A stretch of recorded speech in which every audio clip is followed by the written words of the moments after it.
동경대전 최재우 동학 다시 읽기 19세기에 우리나라에서 우리 학문, 우리 종교로 등장한 동학의 핵심 경전인 동경대전.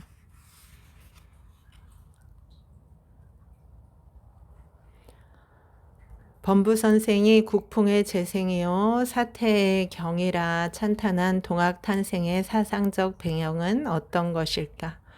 중요한 내용만 열거하면 다음과 같다. 동학은 첫째 우리 고유의 사상인 풍류도를 뿌리로 삼아 성립되었다. 풍류도는 포함 삼교, 접화 군생을 지향한다. 모든 사상과 두루 소통하면서 못 생명을 다 살려내는 것을 특징으로 하는 사상이다. 동학은 이 같은 풍류도를 후천시대의 개벽 상황에 맞게 재정립해 부활시킨 것이다. 범부 선생이 말한 국풍의 재생이란 바로 이런 뜻이다.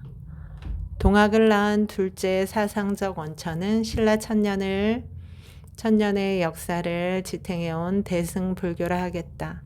그 가운데서도 원효 스님의 화쟁 사상 및 실천적 불교운동은 수훈의 사상적 고뇌와 및 실천과 통하는 바가 많다.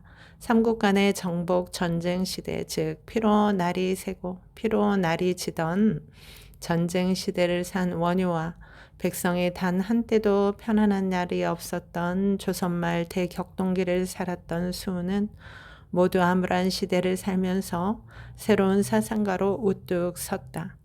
셋째, 동학이 나오게 된 근원에는 수훈에 붙인 근함 최옥으로 이어져 내려온 퇴계하학이라는 학문적 전통이 있다. 수훈은 어릴 때 부친을 스승 삼아 유학을 깊이 공부했는데 부친 근함공은 경주 일대 선비 400여 명과 교류하던 유명한 학자이자 퇴계학을 정통으로 계승한 선비였다. 이런 사실은 돌심득 동경대전에서 상세하게 밝혀진 바 있다. 넷째, 동학 성립과 관련해 가장 주목할 만한 사상은 서학이다. 특히 서학을 천주교, 즉 종교로만 이해하는 경향이 있는데 그것은 오해다. 서학은 서양 학문 또는 서양 문명 전체를 가리키는 개념이었다. 서양의 종교인 천주교를 비롯해 서양 학문, 경제, 정치, 과학, 기술 등이 모두 망라되어 있는 개념이 바로 서학이었다. 이 같은 서학이 동학을 창도하는데 가장 강력한 영향을 끼쳤다 해도 과언이 아니다. 젊은 시절의 수훈은 천주교 신앙을 지키며 사는 사람들과 교류한 흔적이 있고 지식인 사이에서 유통되던 다양한 서학 서적을 탐독했다. 다섯째, 동학은 또한 민간을 중심으로 널리 유행하던 샤머니즘은 물론 정감록 같은 비기도참 사상도 수용했다. 동학은 그냥 저절로 솟아난 것이 아니었다. 유, 불, 선, 삼교 사상을 사상적 창조의 기반으로 삼았을 뿐 아니라 당시 가장 첨단 사상이었던 서학마저 적극적으로 수용하였으며 조선 후기 민중 사상을 대표한다고 볼 수 있는 정감록 사상도 포용했다. 이런 사실은 동학의 사상적 기반이 매우 깊고도 다양하며 수훈 선생의 학문적 축적이 결코 간단하지 않음을 잘 보여준다. 그러므로 동학은 우리 민족의 특유의 민중적인 생명사상을 확고한 중심으로 하여 그 기초 위에 유, 불, 노장, 도교, 기독교 등 제4상의 핵심적인 생명사상을 통일하되 특히 민중적인 생명사상, 민중적인 유교, 민중적 불교, 도교와 민중적 차원에서 새로 조명된 노장사상과 선사상, 민중적 기독교 사상 등의 핵심적인 생명의 원리를 창조적으로 통일한 보편적 생명사상으로 등장했다고 볼 수 있다.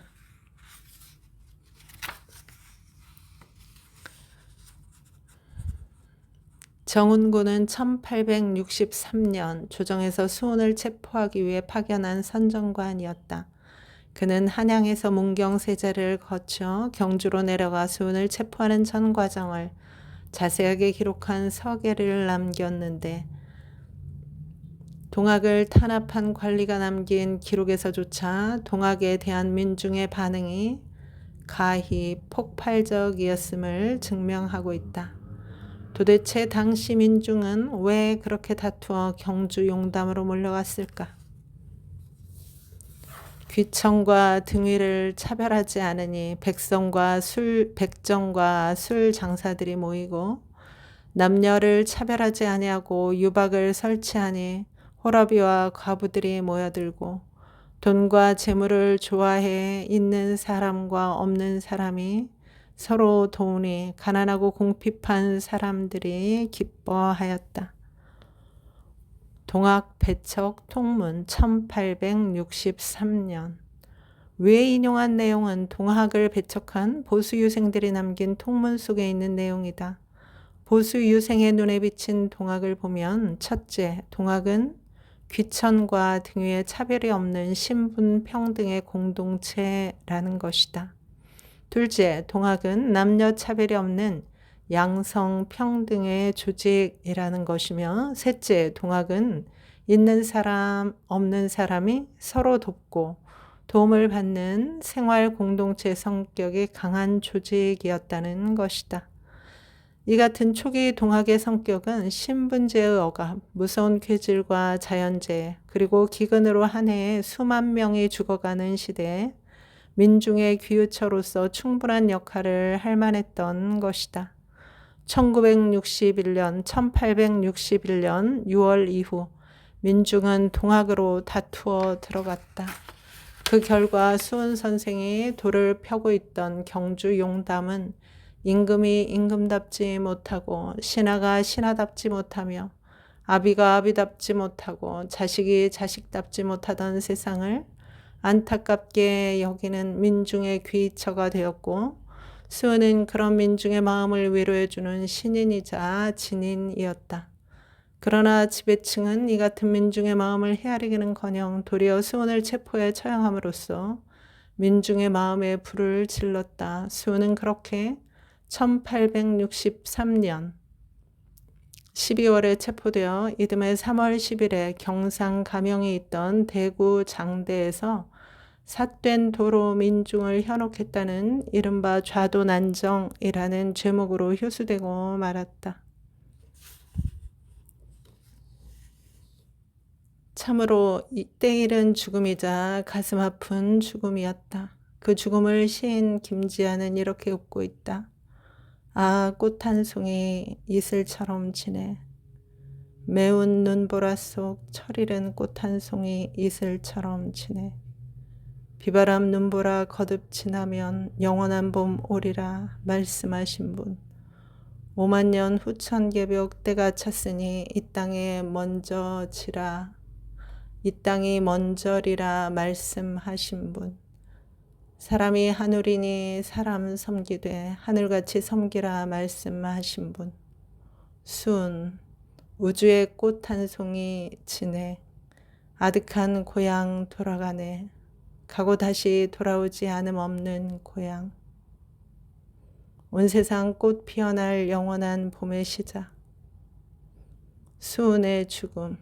아, 이슬처럼 철이른 꽃 한 송이 눈 속에 지네.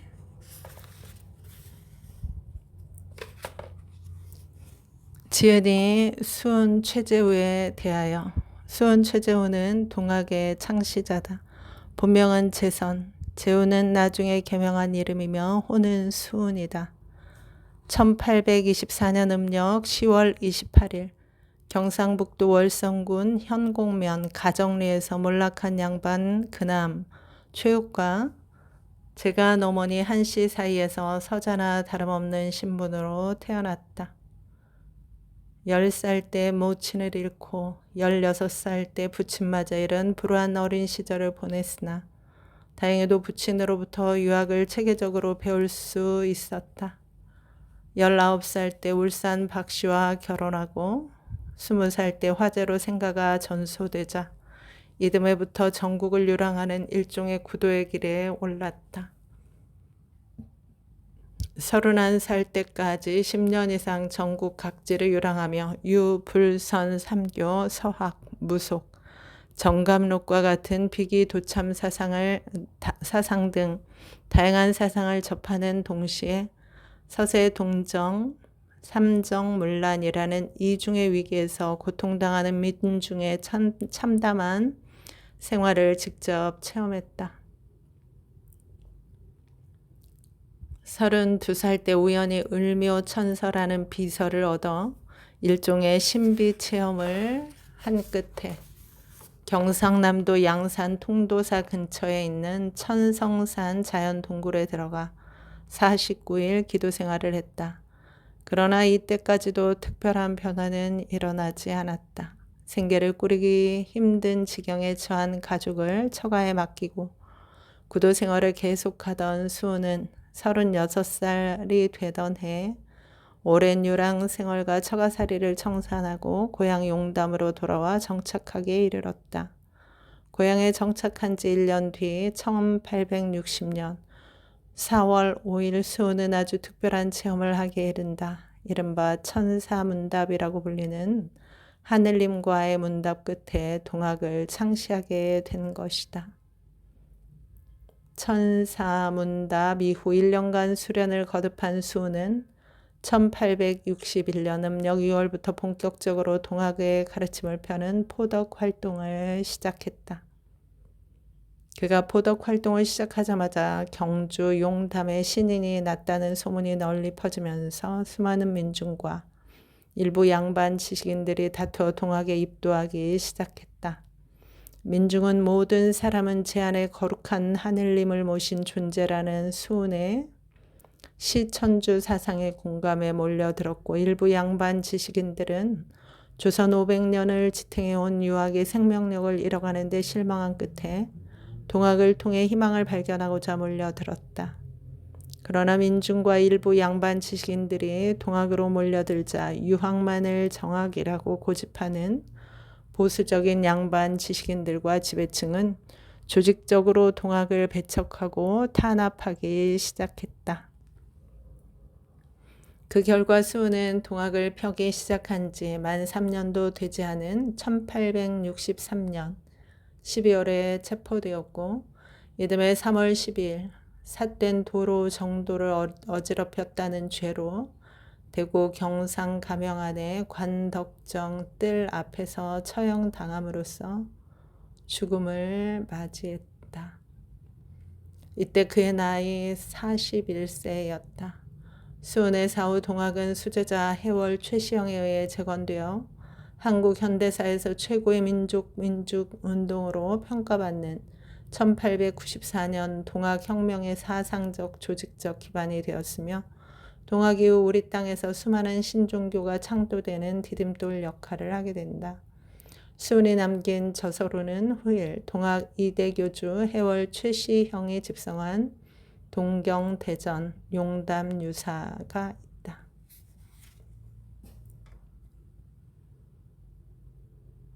여러분, 오늘도 좋은 날입니다. 오늘 하루 잘 살아내느라 수고 많았습니다. 힘내세요. 다음에 또 만나요. 감사합니다.